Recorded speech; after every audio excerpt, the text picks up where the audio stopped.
শনিবার ২৫শে বৈশাখের দিন বাংলা অসম সহ বিশ্বজুড়ে কবিগুরু রবীন্দ্রনাথ ঠাকুরকে স্মরণ করা হলো। অসমের বরপেটা, বঙাইগাঁও, গোয়ালপাড়া, দুধনই ছাড়াও বরাকের বিভিন্ন প্রান্তে কবিগুরুকে স্মরণ করলেন আপামর বাঙালি।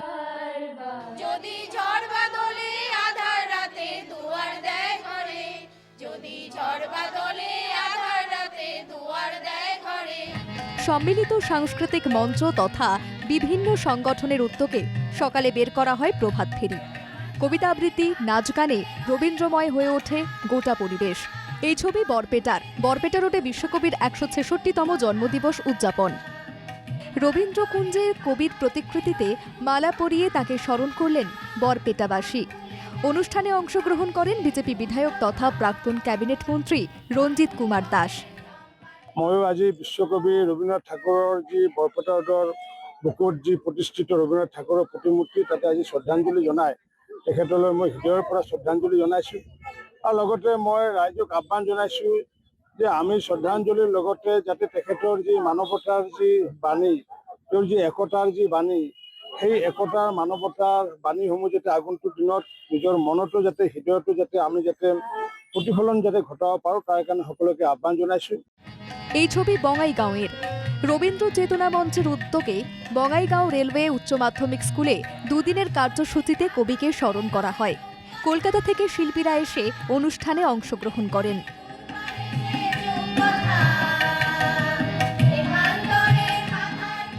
গোয়ালপাড়ায় হরিসভা মন্দিরে সাড়ম্বরে কবিগুরুকে স্মরণ করা হলো। এদিন সকালে প্রভাত ফেরি দিয়ে শুরু হয় অনুষ্ঠান। নাচ, গান, কবিতা পাঠের মাধ্যমে সারাদিন ব্যাপী অনুষ্ঠান উদযাপন করা হয়। হরিসভা ছাড়াও গোয়ালপাড়া ২ নম্বর কলোনিতেও রবীন্দ্র জয়ন্তী উদযাপন করলেন গোয়ালপাড়াবাসী। রেলের শহর লামডিংয়েও উদযাপন হল রবীন্দ্র জয়ন্তী। নিউ কলোনির বিদ্যামন্দির মধ্য ইংরেজি স্কুলে রবীন্দ্রনাথ রচিত নাচ, গান, কবিতা দিয়ে কবিকে স্মরণ করা হয়। অন্যদিকে বরাক উপত্যকা শিলচর শ্রীভূমি রামকৃষ্ণনগরেও সাড়ম্বরের সঙ্গে উদযাপন হল কবিগুরুর জন্মদিন। এই ছবি শ্রীভূমির রামকৃষ্ণনগরের। সম্মিলিত সাংস্কৃতিক মঞ্চের উদ্যোগে রবীন্দ্র জয়ন্তী উপলক্ষে আয়োজিত প্রভাতী অনুষ্ঠানে অংশ নেন বিভিন্ন শ্রেণী, বিভিন্ন পেশার মানুষ। অংশ নেন সংস্কৃতিপ্রেমী নাগরিক, ছাত্রছাত্রী এবং শিল্পীরা। অডিটোরিয়ামের সামনে স্থাপিত রবীন্দ্র মূর্তিতে মাল্যদান এবং শ্রদ্ধা নিবেদন করে অনুষ্ঠানের সূচনা হয়। অনুষ্ঠানে বিশিষ্টজনদের উপস্থিতিতে কথায়, কবিতায় ও গানে জমে ওঠে রবীন্দ্র প্রণামের আসর। বিভিন্ন শিক্ষা প্রতিষ্ঠানের পড়ুয়া, সাংস্কৃতিক এবং সামাজিক সংগঠনের সদস্য এবং স্থানীয় শিল্পীরা রবীন্দ্রসঙ্গীত আবৃত্তি পরিবেশন করেন।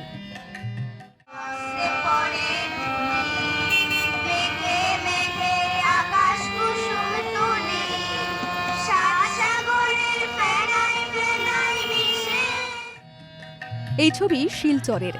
একাধিক সংগঠনের তরফ থেকে বের করা হয় প্রভাত ফেরি। তারাপুরে রবীন্দ্রনাথ ঠাকুরের মূর্তিতে শ্রদ্ধা জ্ঞাপন।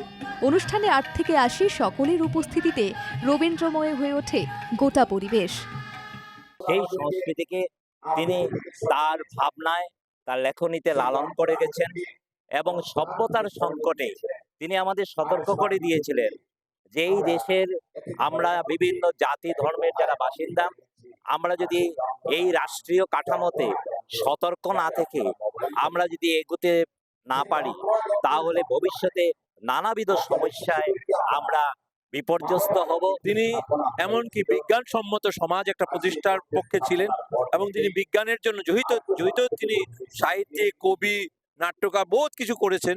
পাশাপাশি তার যে সবচেয়ে বড় কাজ বিজ্ঞানের জন্য, বিজ্ঞানের বিষয়ে তিনি অসম্ভব বিজ্ঞানের দিকেও তার নজর ছিল। রবীন্দ্রনাথ ছিলেন হিন্দু, মুসলমান, শিখ, বৌদ্ধ, তার খুব বিভিন্ন রচনা সেগুলো প্রকাশ পায়। কিন্তু আজকের যে সমাজ আমরা দেখতে পাচ্ছি, একটা বিভাজনের সমাজ, এটা রবীন্দ্রনাথ কোনোদিন, তাই আজও রবীন্দ্রনাথ প্রাসঙ্গিক।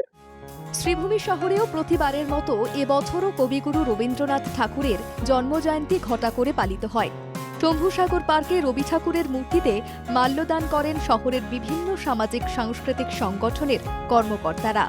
এদিন সকালে আয়োজিত অনুষ্ঠানে রবীন্দ্রসঙ্গীত এবং রবীন্দ্র নৃত্য পরিবেশন করেন নানা বয়সের শিল্পীরা। আমরা যা খুশি তাই করি, তবু তার খুশিতেই চলি। আমরা নই বাধা, নই দাসের রাজা, আকাশের দাসত্বে। Bureau report NKTV Bangla.